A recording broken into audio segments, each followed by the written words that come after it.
Hi, boys and girls. We're going to be reading the next 2 chapters of Junie B. Jones' Toothless Wonder tonight. Here we go. Chapter 3. Ow. I walked home from my bus stop very slow. Walking is good for thinking, I think. Talking is good for thinking, too. I just wish I wasn't the first one, that's all, I said out loud to myself. I wish the other children in room 1 were losing their teeth, too. Then all of us would look toothless together, and no one would throw fruit. I did a big breath at me. Yeah, only that is the dumbest thing I ever heard of, I said. 'Cause you can't make other children have loose teeth, Junie B. I rolled my eyes. Yeah, only I already know that, Junie B, I said. But I really don't want to be first. And so why can't my tooth just stay in my mouth a little longer? That's what I would like to know. I crossed my arms at myself.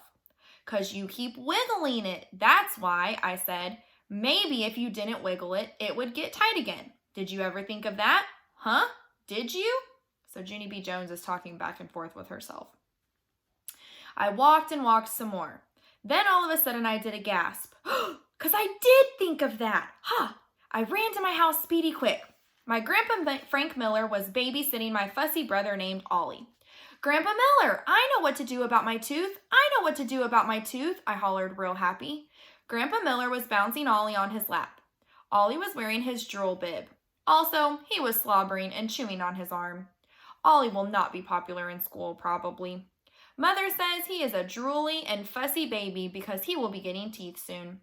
She is kidding herself, I think. Just then, Ollie started to cry. Grandpa Miller looked weary of that boy. I took Ollie away from him. Don't worry, Grandpa. I know how to calm this baby down, I said. After that, I patted Ollie's back very nice. Then I hummed real soft in his ear, and I put him in the hall closet. Grandpa quick got him out of there. He put Ollie in his playpen, and he gave him animal crackers. Animal crackers are crackers that make babies stop crying. Also, I enjoy an occasional cracker myself. After Ollie stopped fussing, Grandpa Miller came back in the kitchen, and he put me on his lap. Okay, little girl, I'm ready to listen to your news now, he said. What were you saying about your tooth? Did it get any looser at school today? I clapped my hands together.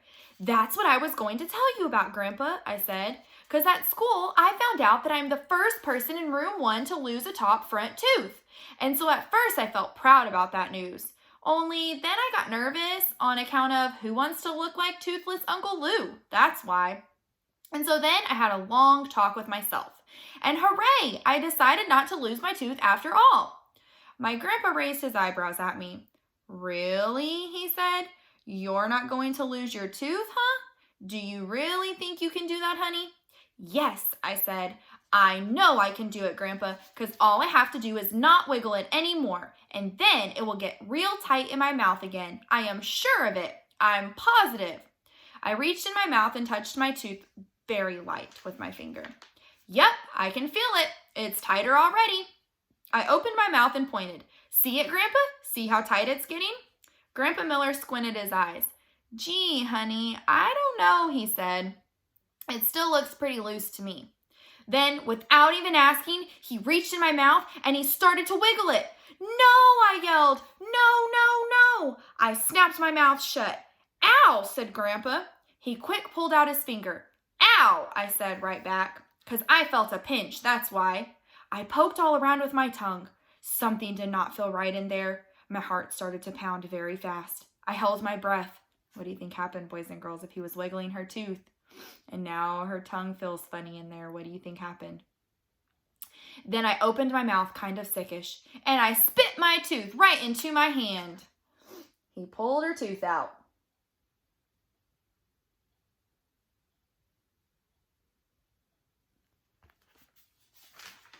Chapter 4. Freako. I ran all over the house. Oh no, I shouted. Oh no, my Grandpa Frank Miller knocked my tooth out. My Grandpa Frank Miller knocked my tooth out. Grandpa ran after me. No, I didn't. Of course I didn't, Junie B, he said. Your tooth came out when you bit down on my finger. I kept running and shouting, I look like Uncle Lou. I look like Uncle Lou. Help, I look like Uncle Lou. I zoomed to the front door and opened it wide. 911, my tooth's knocked out. Grandpa quick picked me up and carried me back inside.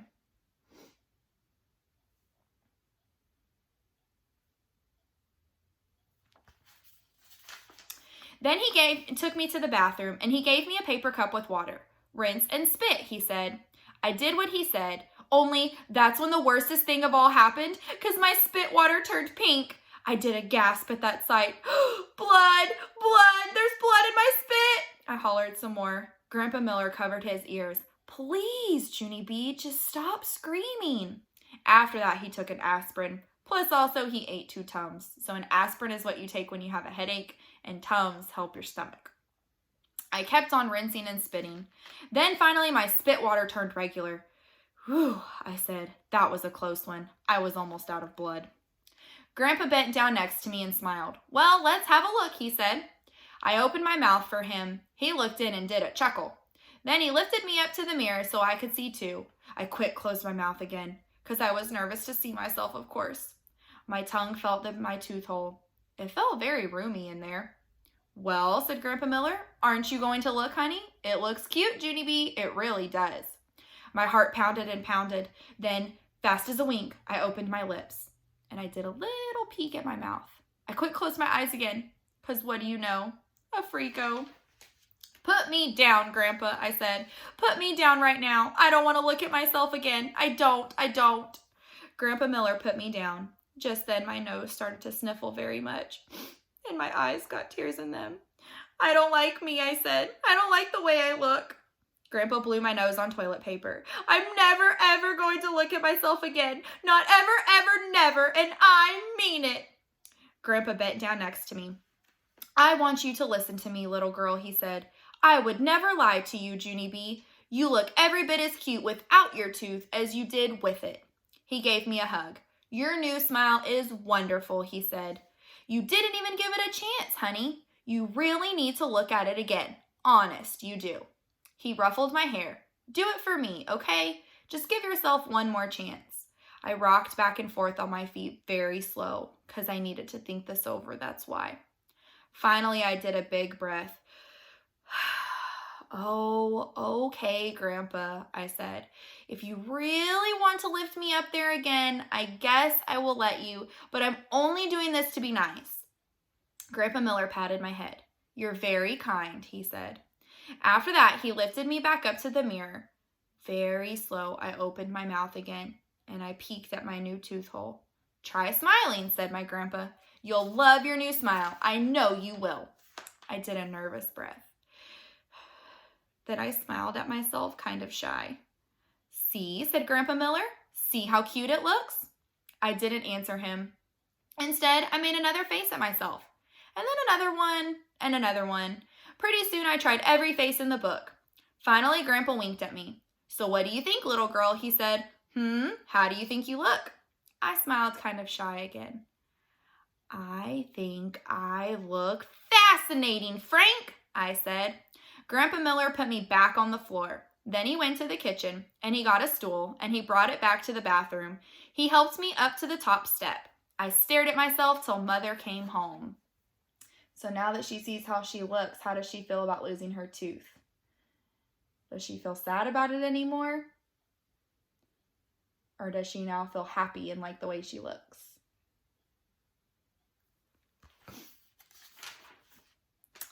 All right, that's the end of chapter 4.